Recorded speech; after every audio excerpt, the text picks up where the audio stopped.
जय हिंद दोस्तों, मैं नवीन शर्मा आप सभी का स्वागत करता हूं। आशा करता हूं आप सब एकदम अच्छे हैं, एकदम बेहतरीन हैं। एक बार सारे प्यारे दोस्त बताएंगे आप सब कैसे हैं। उम्मीद करेंगे बहुत अच्छे हैं, बहुत शानदार होंगे।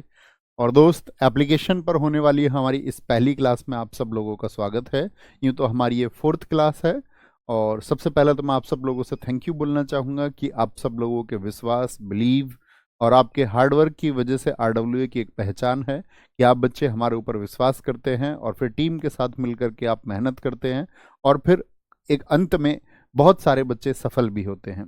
लेकिन आप उन सफल छात्रों में से होंगे या नहीं होंगे, इसके लिए आपको प्रॉमिस खुद से करना होगा। मैं आपसे हमेशा कहता हूं, आरडब्ल्यूए के स्टूडेंट्स का आपस में कंपटीशन रहता है, क्योंकि यहाँ पर नंबर ऑफ स्टूडेंट्स आपका साथी बहुत ज़्यादा होते हैं और उतना नंबर ऑफ पोस्ट नहीं होते हैं। तो सीधी सी बात है, बच्चे बाद में हताश भी होते हैं और बच्चे बाद में प्रसन्न भी होते हैं।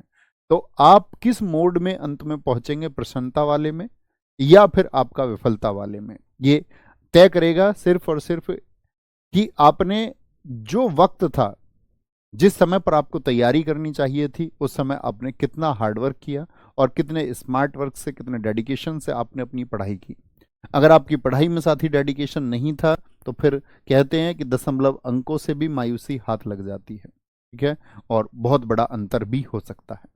तो इसका तय आप ही को करना होगा कि आप उन फाइनल सेलेक्टेड बच्चों में से होंगे या नहीं होंगे। मैं तो उम्मीद करूंगा कि आप में से जो भी होंगे, क्योंकि एक टीचर के लिए अगर एक बच्चा नहीं होता तो दूसरा बच्चा हो सकता है, दूसरा बच्चा नहीं होगा तो तीसरा बच्चा सेलेक्ट हो सकता है।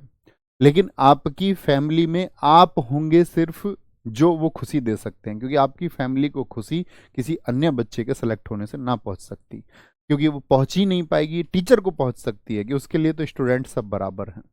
ठीक है, तो आप अपनी फैमिली के लिए उन सब चीज़ों को डेडिकेशन से, अब ये सोचेंगे कि भैया सभी बहुत मेहनत कर लें, ऐसा होता ही नहीं है कि सभी बहुत मेहनत कर लें। आप चुनिंदा बच्चे होंगे जो सबसे ज़्यादा मेहनत कर पाएंगे। ठीक है, तो आप सब लोगों का वेलकम है। एक डेडिकेशन से पढ़ाई करनी है।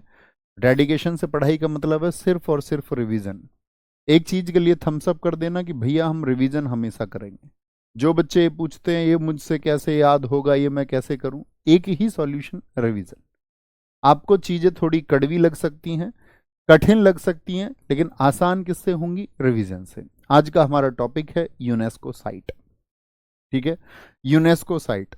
यूनेस्को का फुल फॉर्म आप जानते हैं? यूनेस्को दरअसल में है क्या, पहले ये समझिए। छोटा सा, हालांकि मैं आपको इंपॉर्टेंट ऑर्गेनाइजेशंस पढ़ाऊंगा तो वहां पर हम पढ़ेंगे। ठीक है, अभी यूनेस्को पढ़ो तो यूएन क्या होता है? United Nations. यूनाइटेड नेशंस जानते हैं, पूरी दुनिया के लिए काम करने वाला अग्रणी संगठन है। ई से होता है आपका एजुकेशनल। ये फुल फॉर्म इसलिए लिख रहा हूं ताकि थोड़ी सी चीजें आपको समझ में आए। एजुकेशनल। एस से होता है आपका scientific. Scientific and cultural organization. Cultural organization. इस फॉर्म को लिखने का मेरा मतलब क्या है, ध्यान से समझना जरा।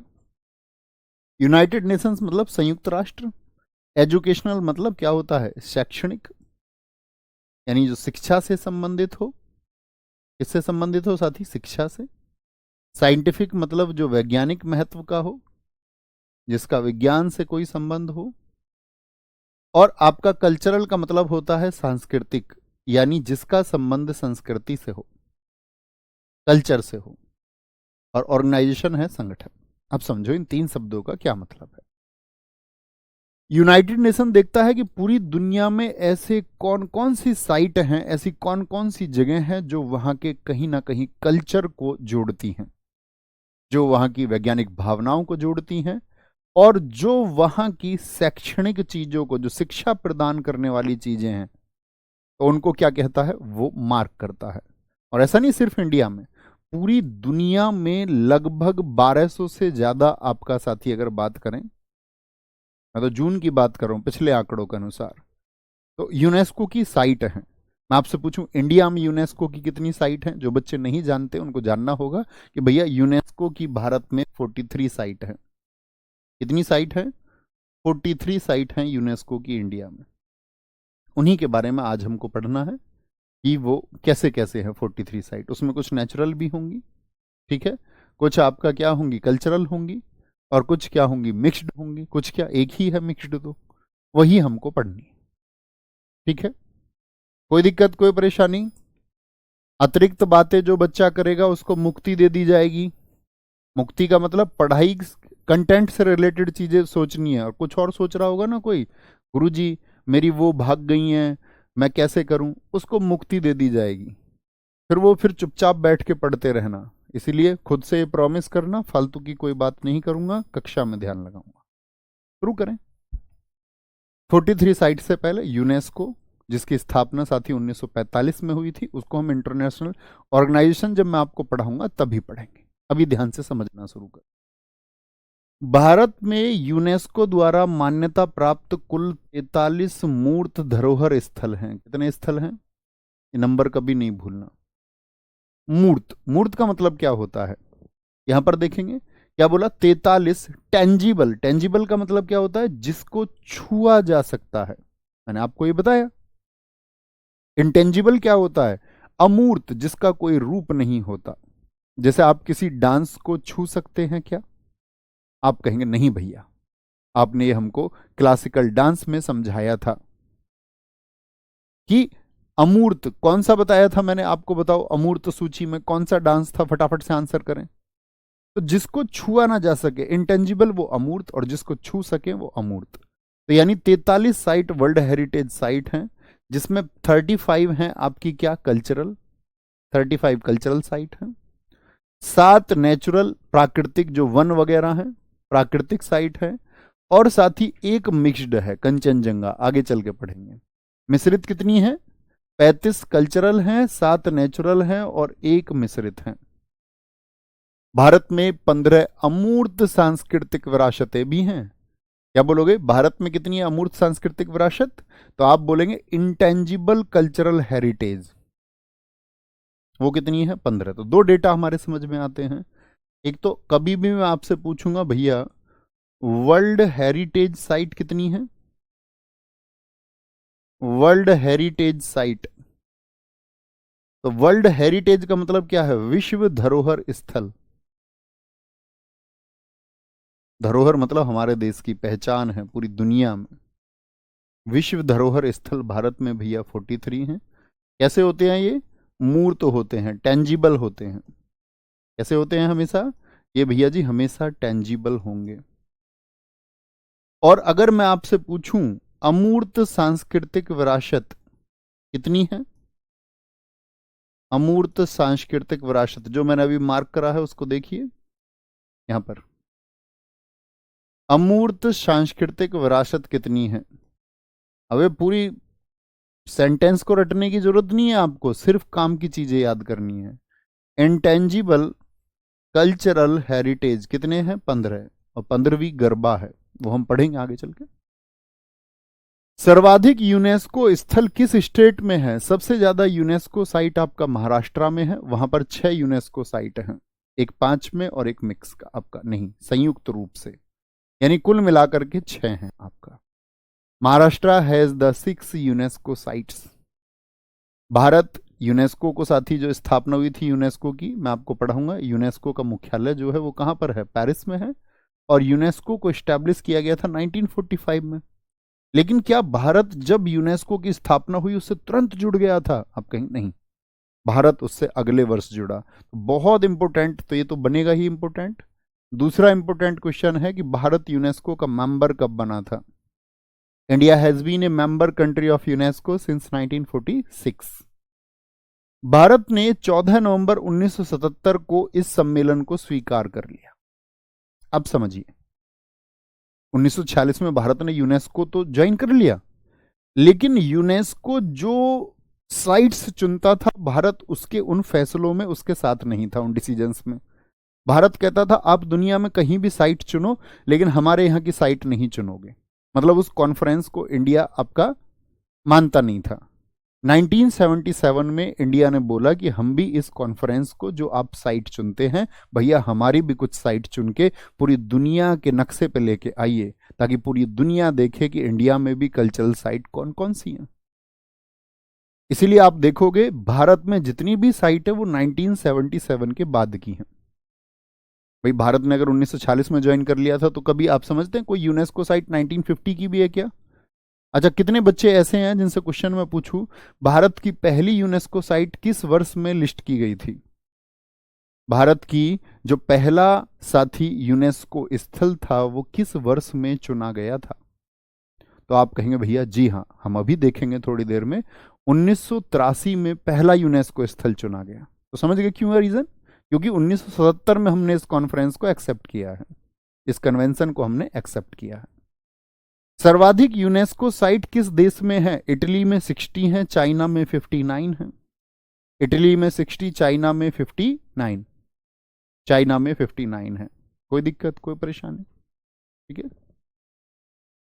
सर्वाधिक यूनेस्को स्थल किस सिटी में है? अगर देश ना पूछे और पूछ ले क्या आपसे सिटी, तो बोलेंगे कार्डोबा। स्पेन का कार्डोबा है, वहां पर सबसे ज्यादा यूनेस्को साइट है, किसी एक शहर में 13 यूनेस्को साइट है वहां पर। 30 जुलाई 2024 को नई दिल्ली में, सबसे बात तो पूछेगा, यूनेस्को की जो साथी विश्व धरोहर समिति है, विश्व धरोहर समिति में याद रख लेना, इसमें 21 कंट्रीज होती हैं, हमेशा 21 कंट्रीज होती हैं। मैं आपसे कभी भी पूछूंगा तो आप मुझे बताएंगे।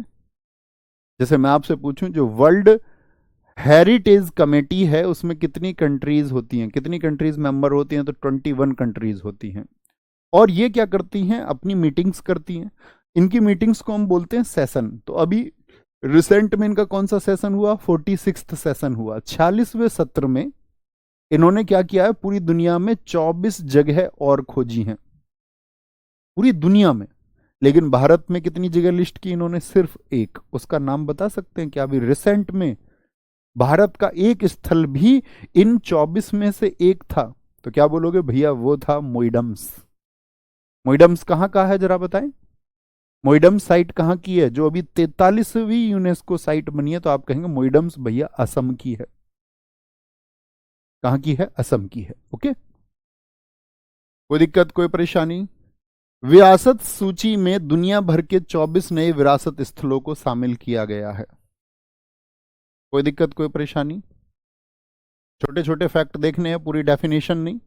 पूरी डेफिनेशन नहीं, क्या बोला? विश्व धरोहर समिति में कितने मेंबर? 21 मेंबर।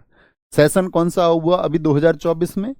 आपका 46वां सेशन। कहां पर हुआ? नई दिल्ली में। कितनी साइट चुनी गई पूरी दुनिया में? तो आप कहेंगे 24। और इंडिया की कितनी चुनी गई? एक। बहुत बढ़िया, बहुत सारे बच्चों ने लिखा भैया मोइडम्स। अरे बड़े होशियार बच्चे हो तुम। मोइडम्स कहाँ है? असम में। ये भी लिखा। सारे बच्चे आंसर कर रहे हैं, बहुत कमाल, हजारों की संख्या में। और कुछ बुद्धू क्या है? कुछ बुद्धू कह रहे हैं गुरुजी नोट्स कैसे बनो? क्लास 1 देखो, वहां बताया हुआ है सब कुछ, क्लास 1 में। बात समझ में आई? इस सूची में 60 स्थलों के साथ इटली सबसे आगे है। सबसे ज्यादा साइट कहां पर बताई? इटली में। चाइना में कितने बताई? चाइना सेकंड प्लेस पर है 59 के साथ में। भारत की सूची में 43 स्थल हैं। भारत में कितने हैं? 43 साइट हैं, जिसमें सबसे नया असम का मोइदाम्स है। एक असम में अहोम डायनेस्टी होती थी कि माउंड दफन प्रणाली है। वहां पर क्या करते थे? वो जो माउंड्स होते थे उनको जो बुरियल सिस्टम था, बुरियल का मतलब होता है किसी चीज को दबा देना, दफना देना।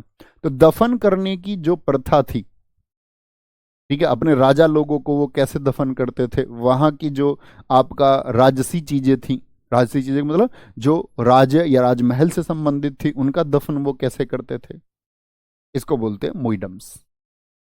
ठीक है, छोटी सी बातें हैं, फिर भी मैं बच्चा जैसे पूछ रहा था उसको मैं आप सबको ही गाइड कर देता हूं, क्योंकि आज एप्लीकेशन में पहली क्लास है शायद, क्योंकि पिछले 3 मैंने डेमो यूट्यूब पर लिए, आपने ना सुना हो।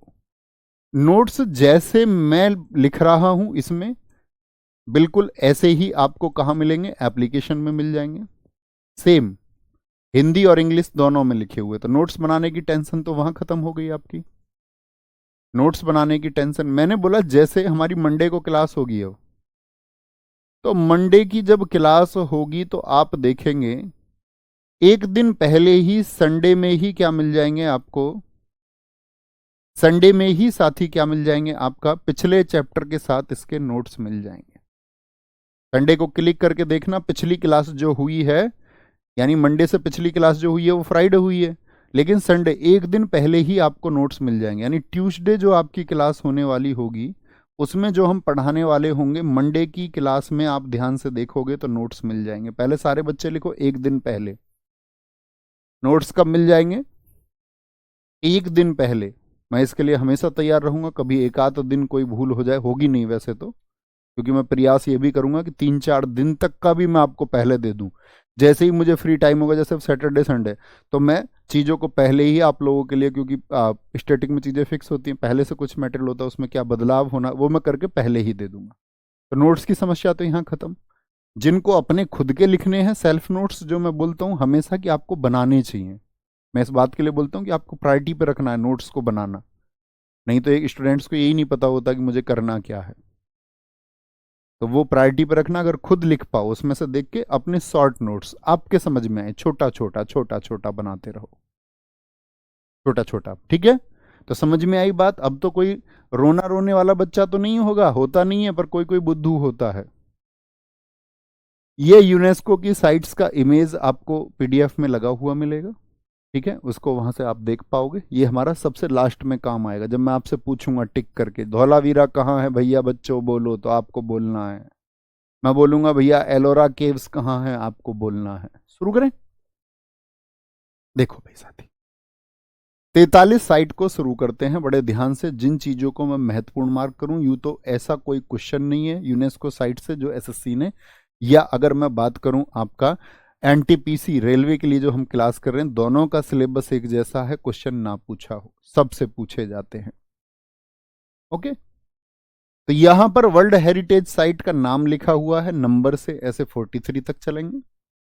यहां लिखा हुआ है वो किस स्टेट में पड़ता है, और यहां लिखा हुआ है किस ईयर में उसको यूनेस्को साइट बनाया गया था। तो कागज और पेन कॉपी लेके बैठ जाओ ध्यान से और देखो, ध्यान से देखेंगे। सबसे पहली कौन सी साइट है, तो आप बोलेंगे सबसे पहला जो यूनेस्को स्थल है भारत का पहला, अकबर ने इसको बनवाया था। और आगरा का किला, लाल किला नहीं है भैया, आगरा का किला, आगरा फोर्ट है। इसके अंदर एक जहांगीर महल है, एक खास महल है। कहां पर पढ़ते हैं ये, तो बच्चे जानते होंगे, यूपी वाले बताओ कहां पर भैया, आगरा में, फतेहपुर सीकरी के पास में है ये आपका आगरा का किला। पहली बार 1983 में ये आपका लिस्ट हुआ। अच्छा, दूसरा क्वेश्चन बनता 1983 में कितने स्थल थे जो यूनेस्को के लिए चुने गए, तो 4 साइट थी टोटल। देखना 1983, ताजमहल भी दूसरे साइट बना। ताजमहल आप इतिहास में पढ़ोगे इन सबको, अकबर के टाइम पे आगरा का किला पढ़ोगे जब हिस्ट्री वाले सर आपको पढ़ाएंगे। ताजमहल पढ़ाएंगे तो वो शाहजहां, क्या कहानी थी ताजमहल की, हाथ कटवाए थे उन लोगों के या नहीं। ताजमहल यूपी में है 1983 में। 1631 से 1648 के बीच इसका निर्माण हुआ, और शाहजहां द्वारा निर्मित एक वास्तुकार, वास्तुकार बोलते हैं किसको, आर्किटेक्ट को। आप भी अपना घर बनवाओगे तो डिजाइन बनवाते हो ना, तो इसका डिजाइनर कौन था, उस्ताद अहमद लाहौरी। और इतिहास में ही आप पढ़ेंगे इसका डायरेक्टर था ईशा खां। डायरेक्टर मतलब जिसने निर्देश दिया, अरे भैया ईंट इधर लगाओ, अरे भैया लाल बलुआ पत्थर लगा था इसमें। एक क्वेश्चन पूछा जाता है इसकी, अगर ताजमहल की दीवारों को आप ध्यान से देखेंगे तो उन पर एक आर्ट हुई है, एक नक्काशी हुई है, और वो नक्काशी जो है उसको बोलते हैं पित्रा शैली। क्या बोलते हैं, ताजमहल पर कौन सी आर्ट है आपका, पित्रा स्टाइल है भैया, पित्रा स्टाइल।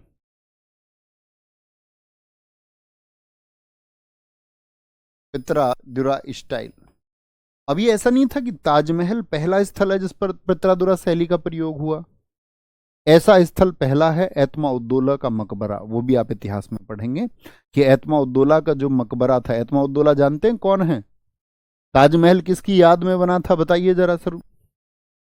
तो जिनकी याद में ताजमहल बना उनका नाम क्या है, पहले बोलो फटाफट से, सारे दोस्तों का आंसर आए। तो ये तो शाहजहां ने बनवाया, लेकिन शाहजहां किसका बेटा है, जहांगीर। जहांगीर की शादी हुई मेहरुन्निसा से, तो उसने मेहरुन्निसा की सारी फैमिली को ही ऐसे समझो अडॉप्ट कर लिया जहांगीर ने। तो जहांगीर का ससुर है, उनकी घरवाली के पिताजी हैं, और घरवाली के पिताजी के लिए उन्होंने एक टॉम बनवाई, एक मकबरा बनवाया आगरा में, एतमाउद्दौला का मकबरा। और एतमाउद्दौला का मकबरा वह पहली साइट है जिसमें व्हाइट मार्बल का यूज हुआ था। सफेद संगमरमर का प्रयोग सबसे पहले किस में हुआ था? बच्चों को विकल्प मिलता ताजमहल के लिए कर देते, नहीं। सफेद संगमरमर का इस्तेमाल सबसे पहले किस में हुआ? भैया एतमाउद्दौला के मकबरे में, द टॉम्ब ऑफ एतमाउद्दौला, आगरा। पित्रादुरा शैली का सबसे पहला प्रयोग कहां पर हुआ? ताजमहल? नहीं भैया, एतमाउद्दौला का मकबरा। समझ रहे हो, ये दो चीजें एतमाउद्दौला के मकबरे में हुई थी। तो दूसरी साइट बना ताजमहल। तीसरी साइट 1983 में कितनी साइट हो गई टोटल बताना? जैसे एसएससी जेई में पूछा गया था, वह प्रारंभिक वर्ष जब यूनेस्को के स्थलों को चुना गया, यानी कि यूनेस्को की साइट जब लिस्ट हुई तो कितनी साइट थी जो 1983 में लिस्ट हुई थी? आप कहेंगे भैया 4। मुमताज महल सबको पता है। अभी तुमसे पूछूंगा कुछ कठिन क्वेश्चन, जब देखूंगा तुम बताओगे या नहीं। सब मुमताज लिख रहे हैं। अजंता में कितनी गुफाएं हैं टोटल? 29 केव्स हैं। कितनी केव्स हैं बोलोगे? अजंता केव्स कुल गुफा 29। किस साथी रिलीजन से इनका रिलेशन है? बौद्ध धर्म से इनका संबंध है। और वाकाटक डायनेस्टी ने इनको बनवाया था। और किस नदी के किनारे हैं ये? वाघोरा नदी के किनारे हैं भैया। किसके किनारे? वाघोरा नदी के किनारे। अजंता की गुफाओं की खोज कोई पूछे आपसे, इनको कब डिस्कवर किया गया था? तो कब डिस्कवर किया गया था? 1819 में, 1819 में, ठीक है। और कौन सी पेंटिंग यहां पर प्रयोग हुई है? फ्रेस्को पेंटिंग्स का प्रयोग करके इन केव्स को बनाया गया है। फ्रेस्को पेंटिंग्स यानी सजाया गया है। इन गुफाओं में अंदर सजावट मिलेगी आपको, डेकोरेशन मिलेगी। फ्रेस्को पेंटिंग्स का यूज यहां पर किया गया है। किस रिवर के किनारे हैं? वाघोरा रिवर। कहां पर बहती है? महाराष्ट्र में। अजंता की गुफाओं से सब क्वेश्चन पूछे जाते हैं। कुल संख्या कितनी? 29। बोलो फटाफट से, किस धर्म से संबंध है? भैया बौद्ध धर्म से।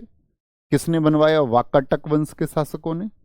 अब इतिहास में पढ़ोगे वाकाटक वंश को, क्योंकि वाकाटक वंश के संस्थापक हरिसेन थे, ठीक है, जिनकी राजधानी गुल्मा हुआ करती थी, वत्स गुल्मा। महाराष्ट्र, अजंता की गुफाएं हैं। 1983 में ये आपका चिन्हित हुई। अभी आपको पेंटिंग्स में आगे चल के पढ़ाऊंगा। दरअसल में फ्रेस्को पेंटिंग्स अपनी पहचान खो चुकी थी, लेकिन फिर वो हरियाणा में उत्पन्न हुई। अब इनका संबंध हरियाणा से, लेकिन उस टाइम पे महाराष्ट्र से था। ओके। एलोरा की गुफाएं कहां पर हैं? अब एक क्वेश्चन पूछूंगा, महाराष्ट्र के किस जिले में है अजंता और एलोरा? बताओ फटाफट से। एलोरा की गुफाएं कुल 34 हैं। ये कहां पर हैं? चरणद्री पहाड़ी पर स्थित हैं, चरणद्री पहाड़ी पर। और एलोरा की जो गुफाएं हैं इनको बोला जाता है rock cut caves. Rock cut caves हैं। रॉक कट केव्स का मतलब क्या होता है? क्या बोलेंगे?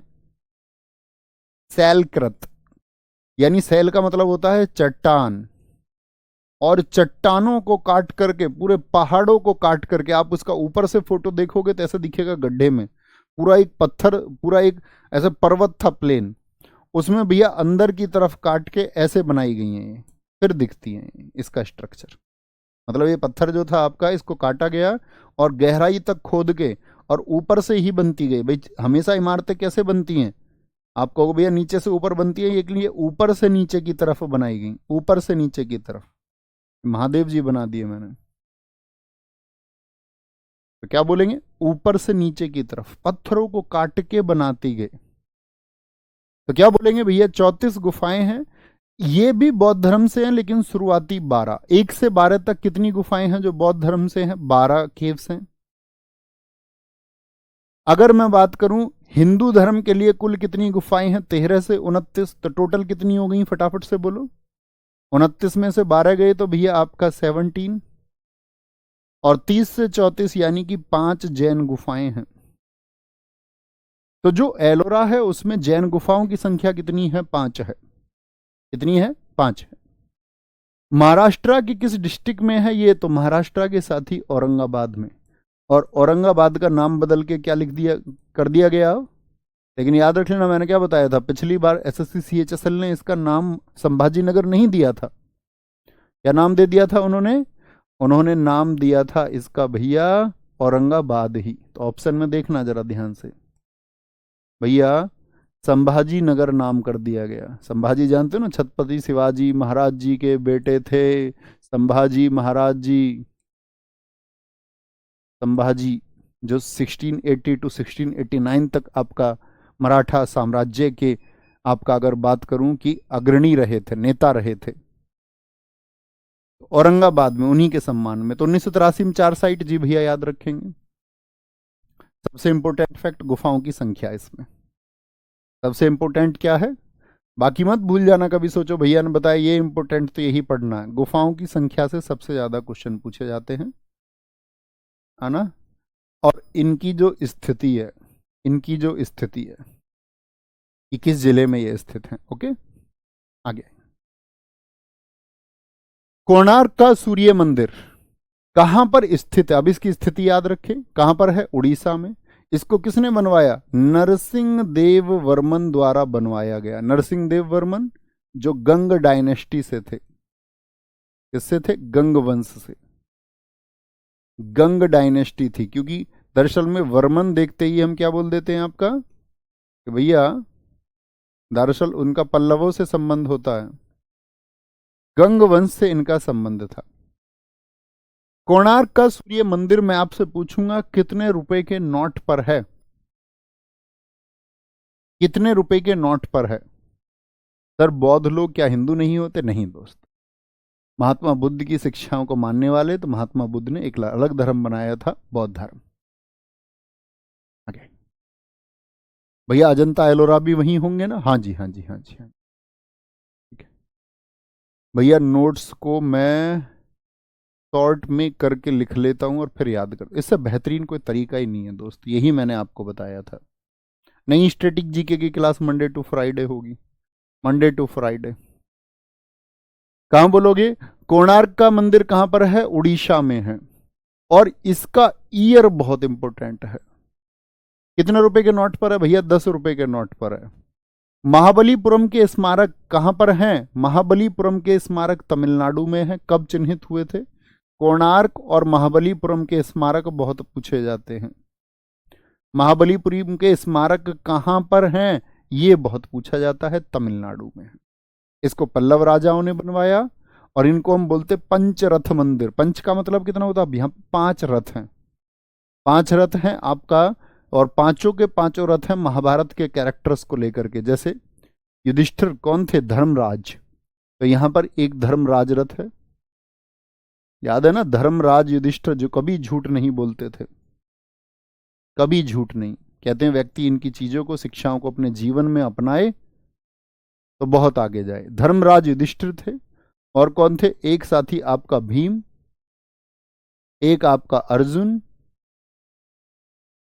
अर्जुन तो 3 रथ तो ये हो गए। नकुल सहदेव के लिए इकट्ठा एक रथ है, नकुल और सहदेव के लिए इकट्ठा एक रथ है। 5 पांडव हो गए, और इनकी पत्नी के लिए एक रथ है आपका द्रौपदी। द्रौपदी। बोलो जी कितने रथ हो गए टोटल? 5 रथ हो गए। 5 रथों को याद रखेंगे। एग्जाम में क्वेश्चन बनता है कि निम्नलिखित में से कौन सा तमिलनाडु के पंचरथ में शामिल नहीं है? तो 3 इसमें से ऑप्शन देता है और एक ऑप्शन अलग दे देगा। आपको पता होना चाहिए 5 भाइयों के नाम से है और एक उनकी पत्नी द्रौपदी के नाम से है। ओके, यह समूह रथों, मंडपों, यानी रथ किसको बोलते हैं? चैरेट को, मंडपम, और आपका साथी विशाल खुली हवा वाली यानी ओपन एयर जो रिलीफ से राहत मिल रही है उसके लिए जाना जाता है। काजीरंगा, फोटो देख के बताइए ये क्या है? काजीरंगा एक सींग वाले गैंडे के लिए जाना जाता है, एक सींग वाले गैंडे के लिए। असम में 1985 में इसको चिन्हित किया गया। काजीरंगा कहां पर है? असम में। 1974 में इसको राष्ट्रीय उद्यान, राष्ट्रीय उद्यान बोलते हैं नेशनल पार्क को, क्या घोषित किया गया था? इसको नेशनल पार्क। मैं आपको पढ़ाऊंगा सभी नेशनल पार्क, ठीक है। कभी मैं इनको छोड़ दूं तो मुझे याद दिला देना, नेशनल पार्क भैया आपने बोला था। टाइगर रिजर्व भी हम पढ़ेंगे, टाइगर रिजर्व। टाइगर रिजर्व जो मैं बोलूंगा आपसे वो प्रॉमिस पूरा होगा। एक सींग वाले गैंडे के लिए प्रसिद्ध है। मानस भी क्या है साथी? नेशनल पार्क है, असम में 1985 में। ये 1973 में प्रोजेक्ट टाइगर के तहत बाघ रिजर्व के नेटवर्क में शामिल होने वाला पहला रिजर्व। अब मैं पूछूं, प्रोजेक्ट टाइगर में पहला टाइगर रिजर्व कौन सा था? वो मानस टाइगर रिजर्व या बोले मानस नेशनल पार्क था। अभी भूल जाइए इस बात को, मैं आपको बताऊंगा नेशनल पार्क क्या होते हैं, टाइगर रिजर्व क्या होते हैं, वाइल्ड लाइफ सेंचुरी क्या होती हैं, बर्ड सेंचुरी क्या होती हैं, ये हम बात करेंगे आगे चल के। प्रोजेक्ट टाइगर, बस इतना समझिए, प्रोजेक्ट टाइगर आया था 1 अप्रैल 1973 को। कब आया था? प्रोजेक्ट टाइगर आया था 1 अप्रैल 1973। किसको बचाने के लिए? टाइगर्स को। टाइगर को हिंदी में क्या बोलते हैं बताओ जरा? टाइगर को हिंदी में क्या कहते हैं? तो क्या बोले, 1 अप्रैल 1973 को आया बाघ को बचाने के लिए। जैसे हम लोग लेके आए थे एक आपका प्रोजेक्ट, मैं सारे प्रोजेक्ट भी आपको पढ़ाऊंगा। एक लेके आए थे हम प्रोजेक्ट 1992, इसको हाथियों को बचाने के लिए। तो ये दो तो बड़े पूछे जाते हैं एग्जाम्स में। ओके, यह एक बायोस्फीयर रिजर्व भी है। यह एक बायोस्फीयर रिजर्व भी है। बायोस्फीयर रिजर्व कितने हैं भारत में, ये भी हम आगे चल के पढ़ेंगे। 18 बायोस्फीयर रिजर्व हैं। ये मैंने कल के प्रैक्टिस सेट में भी आपको बताए। कल का प्रैक्टिस सेट किया आपने? नहीं किया? याद रख लेना, मैं कभी भी कोई सीजन चलाऊं तो वो सब बड़ी मेहनत से और आपके डेडिकेशन के लिए चलाता हूं हमेशा, है ना। हालांकि वो इस मेन चैनल पे नहीं है, RWSSC पे, क्योंकि SSC एग्जाम्स के लिए, क्योंकि मैं एक जगह बहुत सारी क्लासेस नहीं ले सकता कि इधर भी उधर भी वहां भी। एक प्रैक्टिस सेशन मैं आपको करा रहा हूं, कोई भी ज्वाइन कर लो, कोई एक प्रैक्टिस सेशन, वही आपको सफलता की तरफ लेके जाएगा, आपके स्कोर को बूस्ट करेगा, ये मेरा प्रॉमिस है आपसे। बाकी आप इंतजार करते रहो, नहीं भैया मेरे नाम से ही अलग से करवाना, मैं तो SSC GD का स्टूडेंट हूँ, मेरे नाम से ही कुछ अलग से चलाओ, तो सब कुछ एक जैसा है, वो संभव नहीं है। कल को NTPC वाले बच्चे बोलेंगे मेरे लिए अलग चलाओ, ग्रुप D वाले अलग बोलेंगे आपका, RPF वाले बच्चे अलग बोलेंगे आपका, स्टेनो वाले बच्चे अलग बोलेंगे, है ना। तो ऐसा मत किया करो, किसी भी एक सेशन को ज्वाइन कर लो। कल ही हमने सेशन को शुरू किया RWSSC पर, 3 बजे होता है। केवला देव, ये कहां पर है साथी? नेशनल पार्क राजस्थान में। इस राष्ट्रीय उद्यान का पूर्व में नाम, पहले इसको भरतपुर के नाम से जाना जाता था। भरतपुर कहां पर है? राजस्थान में। हम्पी के स्मारक, मोस्ट इंपोर्टेंट, SSC बार बार पूछता है कि जो हम्पी के स्मारक हैं ये कहां पर स्थित हैं, बताएं जी। हम्पी नाम सुना है आपने कभी? बताओ कौन से साम्राज्य की राजधानी थी, किस डायनेस्टी की कैपिटल थी आपका हम्पी? तो हम्पी दोस्त आपका कर्नाटक में है, और ये तुंगभद्रा रिवर के किनारे है। कौन सी नदी के किनारे है? तुंगभद्रा, तुंगभद्रा रिवर के किनारे है ये। आप इतिहास में पढ़ोगे, जब आप पढ़ रहे होंगे मोहम्मद बिन तुगलक को, मोहम्मद बिन तुगलक जिसका 1325 से 1351 तक शासनकाल था, 1325 to 51, तो उसके शासनकाल में ही कुछ वंश अलग हुए थे। जैसे एक हुआ था आपका कौन सा? विजयनगर साम्राज्य, 1336, 1336 हरियर और बुक्का ने उसकी स्थापना की। एक हुआ था 1347 में आपका बहमनी वंश, जिसको हसन गंगू ने स्टैब्लिश किया था। तो आप कहेंगे भैया 1336 में जो विजयनगर साम्राज्य था उसी की राजधानी थी हम्पी, कर्नाटका में है। और किस ईयर में इसको यूनेस्को साइट चुना गया, ये भी बहुत इंपॉर्टेंट बात है। 1984 के ईयर पूछे जाते हो, 1986 का। कितने रुपए के नोट पर है हम्पी? 50 रुपए के नोट पर है। हम्पी विजयनगर साम्राज्य की अंतिम राजधानी थी। खजुराहो के स्मारक समूह, बहुत बड़ी बात, देखो यहां पर एक महत्वपूर्ण फैक्टर बन सकता है आपका। अगर हम तुंगभद्रा रिवर की जब बात कर रहे थे, अभी मुझे ध्यान आया, तुंगभद्रा रिवर के किनारे हम्पी में अभी क्या बना रहे हैं? हम्पी में अभी बना रहे हैं भैया सबसे बड़ा ओपन एयर म्यूजियम। सबसे बड़ा ओपन एयर म्यूजियम कहां पर बन रहा है? ओपन एयर म्यूजियम, क्या बोलोगे? सबसे बड़ा खुली हवा का म्यूजियम ये कहां पर बन रहा है? सबसे बड़ा खुली हवा का म्यूजियम, ठीक है। खजुराहो कहां पर है? बहुत इंपोर्टेंट है खजुराहो। खजुराहो भैया जिसको चंदेल शासकों ने बनवाया, यहाँ के कौन से चंदेल शासक थे? और दरअसल में इसकी अगर बात करें कहां पर स्थित है, एमपी में। 1986 में, इसका ईयर बहुत इंपॉर्टेंट है, कब यूनेस्को की ये साइट बना। मध्य प्रदेश के साथ ही छतरपुर जिले में है। इसका जिला भी पूछ लिया जाता है, कौन सा, छतरपुर डिस्ट्रिक्ट, छतरपुर जिले में ये स्थित है। दरअसल में यहां शुरुआत में पहले 85 मंदिर हुआ करते थे, 85 मंदिर, लेकिन अभी कितने मंदिर रह गए हैं, सिर्फ 25 मंदिर रह गए हैं। तो यहां पे पूछा जाता है आपका एक कंदारिया महादेव मंदिर, उसको मैं टेम्पल्स में ही बताऊंगा आपको, है ना, जो टेम्पल पढ़ेंगे हम। तो कंदारिया महादेव मंदिर जो है वो सबसे बड़ा मंदिर है आपका किनका, खजुराहो मंदिरों का। ये मंदिरों का एक ग्रुप है। किसने बनवाया, चंदेल शासकों ने। अब इस मंदिरों की दीवारों को कभी आप फोटो पे ध्यान से देखोगे तो उस पर क्या है आपका, न्यूड पिक्चर्स हैं, नग्न तस्वीरें हैं, मतलब स्त्री और पुरुष को एक साथ नग्न अवस्था में दिखाया गया है। तो उस समय ये मंदिर बड़े इन पर प्रश्न चिन्ह हुए कि भाई तुम ये क्या मैसेज दे रहे हो सोसाइटी को। तो उन्होंने कहा कि जो यौन शिक्षा है, जो सेक्स एजुकेशन है, वो बच्चों को देनी बहुत जरूरी है। जैसे हमारे एक महर्षि हुए वात्स्यायन, उन्होंने कौन सी पुस्तक लिखी थी, उन्होंने लिखी कामसूत्र।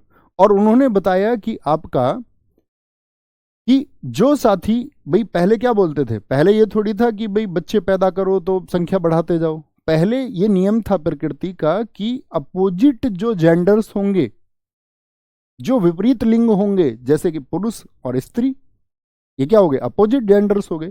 तो अपोजिट जेंडर्स इस बात के लिए मेल करेंगे ताकि वो प्रजनन कर पाए, सिर्फ इस बात के लिए, बाकी और कोई उद्देश्य नहीं होना चाहिए, प्रजनन मात्र के लिए, इतना भर उन लोगों का साथ होना चाहिए। तो उन्होंने क्या बोला, वात्स्यायन ऋषि ने उसी के लिए अवस्थाएं बताई कि कैसे जो युगल है, पति और पत्नी एक साथ अच्छे संबंधों में रह सकते हैं। उस सब के लिए ये बड़े चर्चित हुए मंदिर, तो बहुत पूछे जाते हैं। इनके इतिहास को आप भी पढ़ना और जानना। कौन से दो धर्मों के लिए हैं ये, हिंदू धर्म और जैन धर्म, जिनके लिए मंदिर डिवोटेड है। फतेहपुर सीकरी, उत्तर प्रदेश, 1986। इसको अकबर ने जब गुजरात विजय हासिल कर ली थी, यहां पर बनवाया ना बुलंद दरवाजा, यह पंचमहल और अनूप तालाब भी इसी में है, फतेहपुर सीकरी में।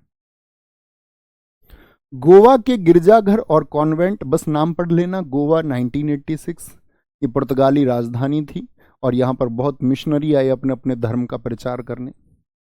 एलिफेंटा की गुफाएं बहुत इंपॉर्टेंट हैं, कहां पर है, महाराष्ट्र में है।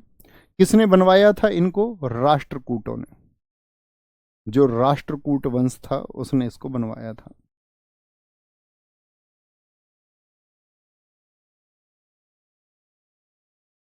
Built by Rashtrakuta dynasty. Dharapuri गुफाएं, एलिफेंटा गुफाओं का एक लोकल नेम है, मतलब वहां पर आप जाओगे महाराष्ट्र में तो वहां वैश्विक रूप से तो इसको एलिफेंटा बोलते ग्लोबली, लेकिन वहां लोकली इसको क्या बोलते, धारापुरी। कितनी गुफाएं हैं एलिफेंटा की, 7 गुफाएं। अगर आपने ध्यान से मेरी बात सुनी थी तो मुझे बताओ फटाफट से, एलोरा में कितनी गुफाएं मैंने आपको बताई थी, 1987। बहुत इंपॉर्टेंट है, एलिफेंटा की गुफाएं यूनेस्को में कब लिस्ट हुई थी। एलिफेंटा की गुफाएं फटाफट से बोलोगे, एलोरा की गुफाएं कहां पर हैं, बोलोगे भाई। इस बच्चे को ब्लॉक करो, ऊपर जो है, ऊपर वाला, ये सर जी रनिंग करने के बाद में बहुत नींद आती है, ऐसा कर दो इसको चुपचाप बस पढ़ पाए, रहने देना, सच में मत कर देना। अरे शुभम नहीं, चलो तुम्हारी एक गलती माफ है, शिशुपाल मैं तुम्हारी एक गलती माफ करता हूं, ठीक है साथी, याद रखेंगे इस बात को। बच्चा कहीं और फोकस नहीं करना है, रिक्वेस्टिंग टू यू, आपके पैर पकड़ के मैं ये बात बोलता हूँ, हाथ जोड़ के ये बात बोलता हूँ, कहीं और फोकस मत करो। पढ़ने का मतलब है छात्र, मतलब एकदम से एकाग्र होके, वो घोड़ा बन जाना जिसके पट्टी बंधी होती, ना इधर का देखना ना उधर का, ना कुछ सोचना, लेकिन भैया दिमाग तो कहीं और पहुंच जाता है। ये क्या क्यों होता है, मैं तो बहुत सोचता हूँ, बड़े ध्यान से पढ़ूंगा लेकिन दिमाग भटकता है। इसका सिर्फ एक तरीका है, जो आपके पढ़ने का स्थान है ना, वहां सामने सबसे बड़ी चिट लगाओ, फोकस। चिट लगा लो वहाँ सबसे बड़ी फोकस, फोन में अलार्म लगा लो हर 2 घंटे बाद का फोकस, दिखे कुछ और अच्छा इंस्टा चला रहे हो फोकस, पढ़ाई में इधर उधर कुछ जाएगा ध्यान कहीं और डूबे हो फोकस। ध्यान सबका भटकता है, लेकिन आप कितनी जल्दी उसको वापस ट्रैक पे ले आओगे और कितनी जल्दी ये पहचान लोगे अरे नहीं भैया गलत रास्ता है, क्योंकि गलत रास्ते पर अगर आगे बहुत बढ़ जाओगे तो फंस जाओगे ना। एक बच्चे ने कल मुझसे रिक्वेस्ट किया आप सब तक मैसेज पहुंचाने के लिए, मेरे पास आए, एक लड़का था और उनकी 2 बहनें थी, बहुत रोए, बहुत, जितनी सीमा हो सकती है रोने की उतने भर की, इवन मतलब मैं उनके जैसी ही हालत में था, लेकिन मैं उनके साथ उस हालात में बह जाता तो शायद ठीक नहीं रहता। उसने बस एक अपील की है बच्चे ने, उसकी मतलब अगर बात बताऊं, मैं नाम तो नहीं बता सकता, मतलब हमारे आसपास के गांव के ही हैं, लगभग 8-10 गांव छोड़ के। तो उनकी बहन की शादी है अभी कुछ टाइम बाद, लगभग मतलब कि 1.5 महीने बाद ऐसे समझो। तो उनके पास 1 ही बीघे ज़मीन थी। उन्होंने बताया भैया हमारे पास 1 ही बीघे ज़मीन है, पिताजी ने वो ज़मीन बेची उन 2 लड़कियों की शादी के लिए, टोटल 4 बहनें हैं, बड़ी 2 की शादी के भी एकदम से ज़मीन बेचेंगे तो उतने पैसे नहीं मिलते हैं, पहले ही बेच देते हैं ज़मीन को। सीखना मैं क्या सिखा रहा हूँ, तो ज़मीन को पहले ही बेच देते हैं, तो वो लड़के को पैसे दे दिए 7 लाख रुपए, शादी पे काम आएंगे। उस लड़के ने रमी सर्कल खेल लिया, कोई रिश्तेदार मदद नहीं कर रहा है, नहीं कुछ, कोई कुछ मदद नहीं कर रहा है, जैसे तैसे करके वो 2 लाख रुपए की मदद पिछले जब से मिल के गए तब से वो इकट्ठी कर पाए। हालांकि मैंने उनसे प्रॉमिस किया 10 तारीख तक का, मन की इस 10 तक आप जो प्रयास कर सकते हो उससे करिए, बाकी मैं देखूंगा। लेकिन दोस्त मैसेज ये है, और मेरे पास 2-3 मैसेज और आ चुके हैं बच्चे के लिए कि मुझे जॉब दे दो, दरअसल में वो में सब कुछ मेरे पास नहीं है संभव। मैंने उन बच्चों को बताई ये बात कि आप जब कोई डिसीजन लेते हैं आपको उस टाइम पे सोचना है ये सही है या गलत है। जो मैंने अभी बोला ना कि रास्ता गलत है, ये बहुत देर बाद पता चले तो कोई अर्थ नहीं है, ये शुरुआत में तो जैसे ही ध्यान भटके ये पता चल जाना चाहिए कि ये सही है या नहीं है। तो इसीलिए उस फोकस को लिख लो। भैया रथ मंदिर कहाँ पर है ये बताएंगे दोस्त आपका, रथ मंदिर सारे जब मंदिरों को पढ़ाएंगे ध्यान रखें। सुंदरवन नेशनल पार्क, तो मेरी रिक्वेस्ट है आप सारे बच्चों से, आपके सामने भी ऐसे बहकावे आएंगे, आप सोचेंगे कि यार मैं अपनी स्थिति बदल लूं, अमीर हो जाऊं। जब आपको अगर फायदा हो भी गया ना तो किसी के घाटे से होगा, कोई और रोएगा आपकी जगह, है ना। आजकल तो बड़े स्टार लोग लोगों से बोल रहे हैं ना गेम खेलने के लिए, उन्हें नहीं पता कितने लाखों लोगों के घर बर्बाद हो रहे हैं, कितने यूथ अपने घर से पैसे चुरा के अपने घर की स्थिति को बेकार कर रहा है। मैंने बहुत धमकाया उस लड़के को, मैंने उससे कहा नालायक तू अब झूठे आंसू मुझे दिखा रहा है? बेशक वो आंसू सच्चे हों, लेकिन हम तो झूठे कहेंगे ना कि तुम टाइम पे ठीक डिसीजन नहीं लेते हो। आएंगे जी वापस। सुंदरवन टाइगर रिजर्व ये कहां पर है? पश्चिम बंगाल में है। यह गंगा डेल्टा का हिस्सा है। अब आप सोचेंगे भैया डेल्टा क्या होता है? देखो भारत में सारी नदियां कहां पर गिरती हैं? आप कहोगे भैया इधर अरेबियन सी है, अरब सागर है, इधर क्या है? बे ऑफ बंगाल है। ज्यादातर नदियां कहां गिरती हैं? बे ऑफ बंगाल में। तो गंगा और ब्रह्मपुत्र जब गिरती हैं तो ये नदी में ऐसी आकृति बनाती हैं। और आपने मैथ में पढ़ा होगा डेल्टा, डेल्टा का साइन कैसा होता है? तो इसको डेल्टा कहते हैं, समझते हो ना? तो थीटा का साइन होता है, अल्फा बीटा गामा होते हैं जैसे, तो ऐसे ही डेल्टा भी होता है गणित में, तो उसके जैसी आकृति है।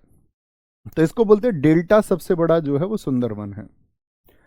पट्टादकल के स्मारक समूह मोस्ट इंपोर्टेंट कहां पर स्थित हैं? इनकी स्थिति बहुत पूछी जाती है। 1987 में ये चिन्हित हुए, दोनों चीजें पूछी जाती हैं। पट्टादकल ऐसे बने हुए हैं। पट्टादकल में क्या है? 9 हिंदू टेम्पल हैं और एक जैन मंदिर है। 9 हिंदू टेम्पल हैं और एक जैन मंदिर है। चोल मंदिर कहां पर है? साथ ही तमिलनाडु में है, 1987 में। इनको राजेंद्र चोल ने बनवाया। यहां पर अभी मंदिरों पर ध्यान बिल्कुल मत देना, मंदिर हम पढ़ेंगे जब अलग से क्लास लेंगे। वृद्धेश्वर, तंजावुर, ऐरावतेश्वर। हमें कोई जल्दबाजी नहीं है, एक बार थम्सअप करो भैया, ऐसी तो नहीं है फटाफट फटाफट जल्दी से पढ़ के खत्म कर दो, है ना। मैं बड़े आराम से धीरे से हम पढ़ेंगे क्योंकि हमारे पास समय है अगर हम लगभग आपका 50 कक्षाओं तक इसको लेके जाएंगे। और इस बार मैंने सोचा है, आज ही सुबह सोचा है मैंने आपके लिए कि मैं इसमें आपको एक सम भी कराऊंगा कक्षाओं का छोटा, जैसे, और सभी आर्टिकल्स की एक क्लास करा लेंगे 2 घंटे की, जब हमारा स्टैटिक जीके खत्म हो जाएगा, ताकि मैं आपको उसका भी एक रिवीजन करवा दूं अच्छा सा। ऐसी कुछ क्लासेस एड ऑन पे रहेंगी हमारी। ओके, जैसे हिस्ट्री की इंपोर्टेंट डेट्स है, प्राचीन से शुरू होकर कौन सी डेट्स पूछी जाती हैं, इसका भी एक प्रॉमिस आपसे है। ओके बॉस, जल्दबाजी मत करना, बस मेरे हिसाब से चलते रहना, एक परफेक्शन की तरफ लेके जाएंगे तुम्हें जीएस में। इसमें तंजावुर में जो बृहदेश्वर मंदिर है, गंगकोंड चोल है आपका, जिसने गंगा क्षेत्र को आके जीता, ठीक है, राजेंद्र थे आपका। बृहदेश्वर मंदिर और दारासुरम में ऐरावतेश्वर मंदिर जैसे मंदिर हैं, ये चोल मंदिरों के ग्रुप में है। नंदा देवी कहां पर है साथी, ये एक बायोस्फीयर रिजर्व भी है, याद रख लेना।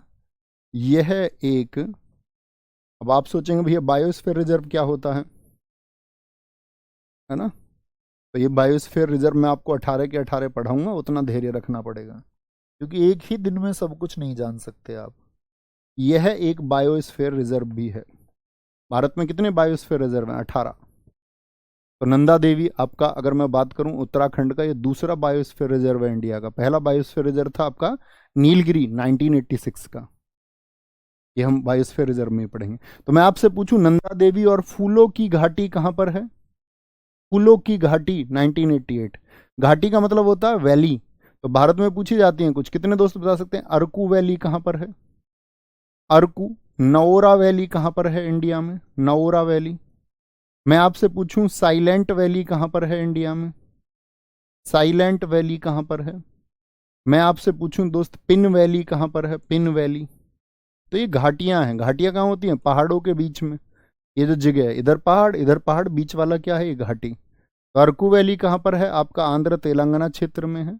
नौरा वैली वेस्ट बंगाल में है। साइलेंट वैली आपका केरल में, केरल के लोग सबसे पढ़े लिखे क्या होते हैं, शांत होते हैं। पिन वैली कहां पर है, हिमाचल प्रदेश में है, हिमाचल प्रदेश में है पिन वैली।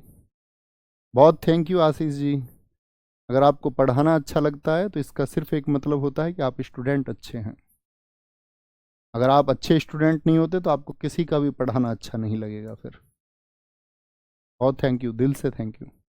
सांची के बौद्ध स्तूप जो एमपी में है, 1989 में क्या बोलेंगे चिन्हित किए गए थे। किसने बनवाया, अशोक ने इनको बनवाया। 200 रुपए के नोट पर हैं, देखा है ना, 200 रुपए के नोट पर। जैसे मैं आपसे पूछूं, जनरल चीजों को याद रखा करो, फटाफट से मुझे बताओ। जैसे मैं आपसे जानना चाहूंगा अभी, 500 रुपए के नोट पर किसका साइन है। अब नोट पे सब बता देते हैं, लैंग्वेज कितनी है भैया, टोटल 17 भाषाएं होती हैं भैया। पैनल में पूछे 15 लैंग्वेजेस होती है नोट पे। साइन आरबीआई के गवर्नर के होते हैं भैया, ये तो सब जानते हैं। लेकिन एक चीज पे फंस जाते हैं बच्चे, जब मैं पूछता हूँ 500 रुपए के नोट पर ब्लीड लाइन कितनी है, कोणीय लाइन कितनी है। अब जिनके पास 500 का नोट हो या 200 रुपए के नोट, ध्यान से देखना, उसके इस सबसे राइट वाली साइड पे लाइन खिंच रही होंगी, 2 इधर 2 इधर, वो ब्लीड लाइंस होती हैं, है ना। दीवारों पर जातक कथाओं, जातक कथाएं समझते हैं ना, महात्मा बुद्ध के जन्म से पूर्व की कहानियां थी। इनका वर्णन हेनरी टेलर ने सांची स्तूप की 1818 में खोज की थी। अजंता की कब खोज हुई थी, 1819 में। ये सब उस टाइम की खोज है। हुमायूं का मकबरा कहां पर है, दिल्ली में। मकबरा समझते हैं ना, टॉम्ब, जहां पर किसी व्यक्ति को दफनाया जाता है, दफनाया जाता है। कोई दिक्कत, कोई परेशानी। हुमायूं का मकबरा और कुतुब मीनार, कुतुब मीनार कब लिस्ट हुई, बड़ी इंपॉर्टेंट बात है, 1993 में। याद रख लेना, हम साइट में आगे चलते रहेंगे। अब यूनेस्को साइट के बाद में इंटेंजिबल कल्चरल हेरिटेज, और फिर रामसर साइट, फिर रामसर साइट। मुझे बताओ, भारतीय पर्वत रेलवे जिसमें साथी कितनी रेलवे हैं, गिन के बताइए, संख्या बोलो भैया। 3 रेलवे को हमने, माउंटेन रेलवेज को आपका चुना है यूनेस्को की वर्ल्ड हेरिटेज साइट में। हम कौन है चुनने वाले, विश्व धरोहर समिति है, वर्ल्ड हेरिटेज कमेटी है, जिसका यूएन की जो साथी जनरल असेंबली महासभा चुनाव करती है, वो जो 21 देश हैं वो चुनते हैं भैया। हम कौन है, हाँ जी बताओ। भारतीय पर्वतीय रेलवे, विभिन्न भारतीय राज्य। Darjeeling Himalayan railway West Bengal 1999। नीलगिरी कहाँ की है? ये तमिलनाडु का रेलवे है। नीलगिरी, नीलगिरी समझते हैं ना, जिसको हम बोलते हैं ब्लू माउंटेन। नीलगिरी मीन्स नीला माने ब्लू, और गिरी बोलते पहाड़ी को, पर्वत को, ब्लू माउंटेन। अब आप बोलेंगे नीलगिरी कहाँ पर है? ये आपका पश्चिमी घाट पर है, पश्चिमी घाट। अब पश्चिमी घाट क्या होता है भैया? वेस्टर्न घाट क्या होता है? भारत का नक्शा देखा? हर स्टूडेंट की टेबल पर एक भारत का नक्शा हाथ का बना हुआ या मार्केट का खरीदा हुआ होना चाहिए। जो नहीं खरीद सकते हो हाथ से बनाए। ठीक है, पढ़ाई पे जो इन्वेस्ट कर दोगे वो सबसे अच्छा इन्वेस्टमेंट होता है। ये जो आपका साथी गुजरात से लेकर के इधर आपका तमिलनाडु का, इसको क्या बोलते? पश्चिमी घाट, वेस्टर्न घाट। रीजनिंग में भी पढ़ते होगे ना यार, ये नॉर्थ है, ये साउथ है, ये ईस्ट है, ये वेस्ट है इस साइड में। तो ये वाला क्या है? वेस्टर्न घाट है। और इस वाले को क्या बोलते हैं? पूर्वी घाट बोलते हैं, जो बंगाल की खाड़ी वाला, इधर कलकत्ता से लेकर, मतलब पश्चिम बंगाल से लेकर के कहाँ तक आपका कहाँ तक बोलो फटाफट से? तमिलनाडु तक।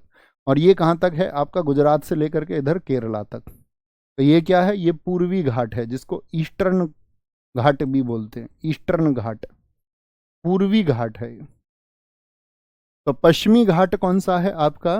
वो नीलगिरी। कब आपका लिस्टेड हुआ? 1919 में। कालका शिमला रेलवे कहाँ की चलती है? कालका शिमला रेलवे हिमाचल प्रदेश, 2008 में। ठीक है, बात समझे? पूरी की पूरी पीडीएफ मैं आपको ये डलवा दूंगा सारी। इसमें क्या होगी आगे, आज ही देख लेना इस पीडीएफ को। इसमें सारी तो यूनेस्को साइट होंगी। जो बच्चों को नोट्स में दिक्कत होती है तो पहले ही नोट कर लेना, बस कक्षा में समझने आ जाना। यूनेस्को के बाद में आपका इंटेंजिबल कल्चरल हेरिटेज, और इसके बाद में रामसर। सारी की सारी आज अपलोड करा दूंगा। ठीक है भाई साहब, मंडे जब आप मुझे मिलो, स्टैटिक जीके की क्लास मंडे टू फ्राइडे लिख दो एक बार। तो रिवीजन करके मिलना। रिवीजन नहीं करोगे तो किसी पढ़ाई का कोई अर्थ नहीं। कितना अच्छा कोई पढ़ा ले, आप कितना अच्छा पढ़ लें, रिवीजन नहीं करोगे तो कोई मतलब नहीं। ओके सर जी, आपने कौन सा एग्जाम निकाला है? दोस्त मैंने तो कभी एग्जाम का नाम ही नहीं लिया। अब ऐसे तो आचार्य चाणक्य से पूछ लेते, चंद्रगुप्त मौर्य, कि तुम मेरे गुरु बनना चाह रहे हो, बताओ कौन सा पेपर निकाला था। हिंदुस्तान में मैक्सिमम टीचर्स जो हैं उनके एग्जाम नहीं निकले हैं, अधिकांश। आजकल निकाल लेते गवर्नमेंट जॉब के एग्जाम्स, मेरे निकले भी हैं। जब ऐसी स्थिति की बात आएगी, दिखाने पड़ेंगे तो दिखाएंगे भी। लेकिन वो एक दुख भरा हुआ, पुराने स्टूडेंट्स जानते होंगे, उनसे मैंने स्टोरी शेयर की हुई है। वो एक दर्द भरा समय था जिसको मैं भी भूल चुका हूँ, और बहुत आगे उससे बढ़ चुका हूँ, है ना। आप भी उससे आगे बढ़िए। तो भैया मैं अगर कहूँ आपसे सच में, तो मेरा कोई एग्ज़ाम नहीं निकला है ना। मैं बस आपके साथ मेहनत कर सकता हूँ, इतना भर है। आपका एग्ज़ाम निकल सकता है, आप मेहनत करेंगे तो, ये प्रॉमिस है। तो थैंक यू, जय हिंद, जय भारत, टेक केयर, नमस्ते, जय माँ सरस्वती। मिलते हैं मंडे रिवीजन करके। Thank you.